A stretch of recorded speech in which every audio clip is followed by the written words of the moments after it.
नमस्कार मित्रों, रामचंद्र तिवारी जी की पुस्तक हिंदी गद्य साहित्य का विकास से हम प्रमुख रचनाकारों के परिचय को देख रहे थे।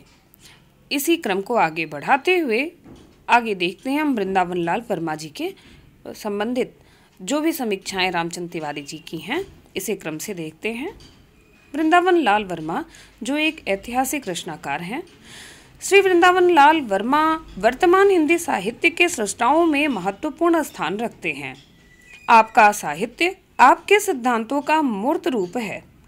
वह उद्देश्य गर्भित होते हुए भी कला की सूक्ष्मतम बारीकियों से युक्त है। वस्तुतः आपने अपनी जिंदगी गढ़ी है, गढ़कर उसे सुंदर बनाया है और साहित्य में उसकी सार्थकता प्राप्त की है। साहित्य ने जिंदगी की सार्थकता प्रदान की है और जिंदगी ने साहित्य को गति, प्राण और चेतना दी है।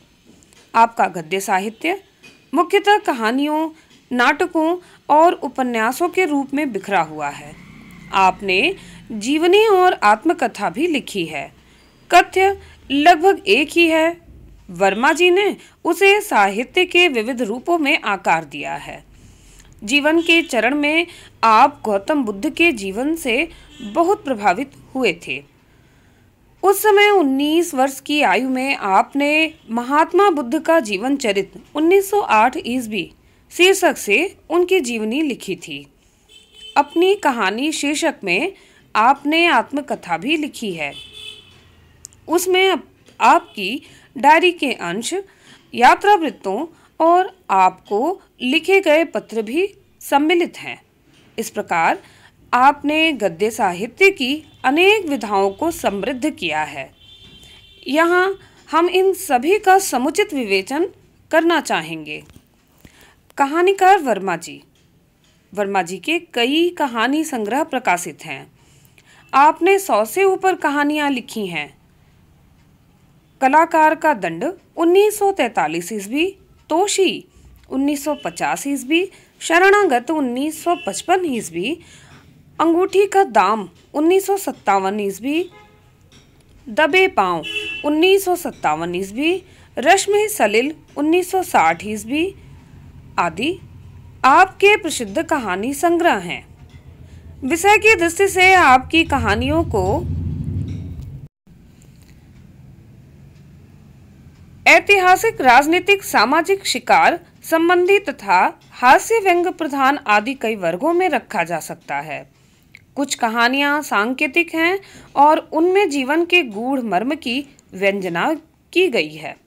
ऐतिहासिक कहानियों में मुगलों, राजपूतों, मराठों, बुंदेलों, सिखों की जाति एवं व्यक्तिगत चारित्रिक विशेषताओं को उभार कर प्रस्तुत किया गया है। मुगल प्रायः विलासी, सन की झक्की और कभी कभी न्यायी दिखाई गए हैं। राजपूत वीर, देशभक्त किंतु मूर्ख चित्रित किए गए हैं। मराठे देशभक्त, त्यागी, चुस्त और वीर हैं। बुंदेले स्वाभिमानी और सिख प्राणों की बाजी लगाने वाले हैं। ऐतिहासिक कहानियां प्रायः चारित्रिक वैशिष्ट्य को लक्षित कराने वाली घटनाओं को सजीव करने वाली है। इसमें गवैये की सूबेदारी, शेर शाह का न्याय, जहांगीर की सनक, टूटी सुराही, जैनावादी बेगम, सिद्धराज जयसिंह का न्याय, महज एक मामूली सवार, सत्ताधारी का तमाचा आदि उल्लेखनीय है। राजनीतिक कहानियों में सन 1942 की पृष्ठभूमि पर आधारित कहानियां अधिक जीवंत हैं। वर्मा जी ने हिंदू मुस्लिम दंगों को लेकर कई सुंदर कहानियां लिखी हैं। इन कहानियों में आपके प्रगतिशील और उदार दृष्टिकोण की सूचना मिलती है। सामाजिक कहानियों में वर्मा जी ने दहेज प्रथा पर करारा प्रहार किया है, श्रमदान का महत्व प्रतिपादित किया है, मजदूरों के प्रति गहन सहानुभूति का परिचय दिया है और सहकारिता आंदोलन का समर्थन किया है। इन कहानियों में उन फूलों का कुचला, अंगूठी का दाम, बेटी का स्नेह, तिरंगे वाली राखी आदि स्मरणीय है। वर्मा जी हास्य व्यंग प्रधान कहानियाँ जोरदार हैं। वर्मा जी ने आदर्श की नकाब डालकर समाज को लूटने वाले ढोंगियों, चुनाव के समय झूठे वादे करने वाले नेताओं, लाल फीताशाही को जीवित रखने वाले सरकारी अधिकारियों और कोरी कल्पना में जीवित रहने वाले साहित्यिकों सभी पर व्यंग किया है। राजनीति की परिभाषा, कागज का हीरा, हार का प्रहार, मेंढकी का व्याह आदि सुंदर व्यंग्यपूर्ण कहानियां हैं। वर्मा जी ने सांकेतिक कहानियां अधिक नहीं लिखी हैं। कलाकार का दंड, खजुराहो की दो मूर्तियां सुंदर सांकेतिक कहानियां हैं। कलाकार का दंड में यूनानी और भारतीय मूर्तिकला के सूक्ष्म भेदों की व्यंजना है। खजुराहो की दो मूर्तियां में कला और अश्लीलता के प्रश्न का सांकेतिक उत्तर दिया गया है।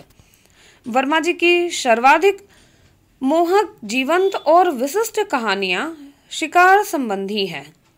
दबे पांव इस प्रकार की कहानियों का संग्रह है। वर्मा जी को शिकारी जीवन का दीर्घकालीन प्रत्यक्ष अनुभव है।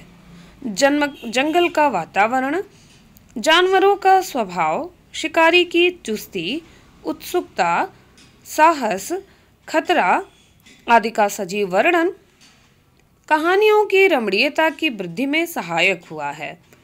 यद्यपि उपन्यासकार वर्मा जी की सफलता ने उनके कहानीकार व्यक्तित्व को दबा दिया है, किंतु अपनी कुछ ऐतिहासिकता, सांकेतिक और शिकार संबंधी कहानियों के लिए वे स्मरणीय रहेंगे। इस वीडियो में बस इतना ही। नाटककार वर्मा जी को हम अगले वीडियो में देखते हैं। तब तक के लिए आप सभी का बहुत धन्यवाद।